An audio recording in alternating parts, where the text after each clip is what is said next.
Nah, teman-teman, yang perlu kita ketahui jika kan yang sekarang malah ada apa?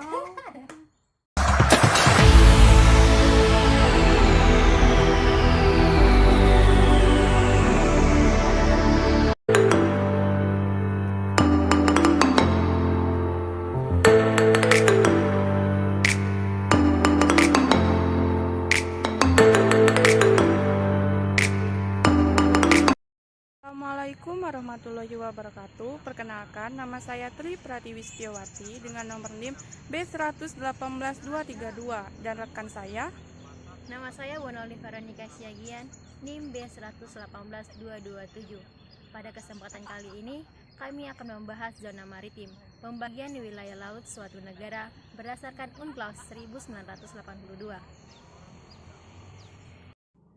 Indonesia sangat berperan penting dalam mewujudkan konferensi PBB tentang yang biasa kita kenal dengan UNCLOS 1986, dan pada saat UNCLOS sudah diratifikasi oleh 186 negara per November tahun 2017, di mana negara-negara tersebut mengakui UNCLOS sebagai undang-undang di negaranya.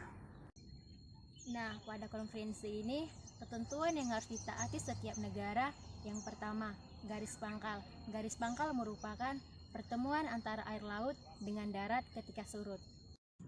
Nah, itu artinya bahwa air yang ada di garis pangkal merupakan perairan pedalaman, di mana perairan pedalaman itu sendiri contohnya danau, teluk, sungai, dan sebagainya. Kemudian yang kedua, suatu negara harus menentukan laut teritorialnya. Buat teman-teman ketahui, mengukur laut teritorialnya sepanjang 12 mil diukur dari garis pangkal. Buat teman-teman ketahui juga, 1 mil laut sama dengan 1852 meter. Kemudian, laut teritorial yang berlaku adalah kedaulatan penuh, dan kedaulatan penuh itu sendiri artinya tidak hanya menguasai sumber daya alam yang ada di laut saja, tetapi juga ruang angkasa yang ada di atasnya, termasuk juga dasar laut yang ada di bawah laut tersebut. Yang kedua, zona tambahan. Zona tambahan merupakan jaraknya 24 mil diukur dari garis pangkal. Jadi, zona ini negara hanya berhak menguasai air laut dan sumber daya di dalamnya saja. Zona ekonomi eksklusif yaitu sejauh 200 mil diukur dari garis pangkal.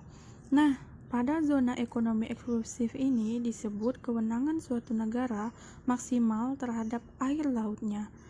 Artinya bahwa suatu negara berwenang untuk memanfaatkan air laut tersebut sejauh 200 mil diukur dari garis pangkal. Di luar dari itu disebut laut bebas yang tidak dimiliki oleh negara lain dan dapat dimanfaatkan oleh negara manapun.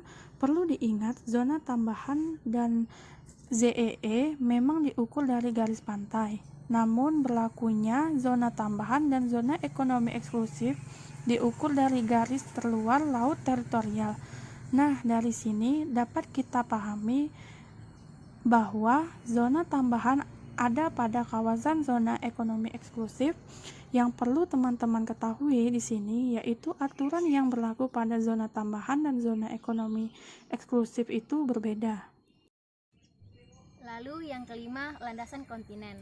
Landasan kontinen tidak ditentukan tempatnya dengan jarak tertentu dari garis pangkal.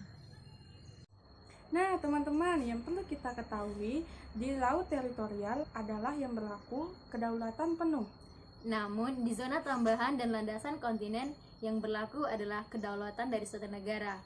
Artinya bahwa negara tidak berhak untuk menguasai laut tersebut. Namun, negara hanya dapat memanfaatkan sumber daya alam laut tersebut. Sekian dari hasil pembahasan kami, kurang lebih kami mohon maaf. Saya Bonaoli Dan saya Tri Pratiwi, saya ucapkan terima kasih. See you!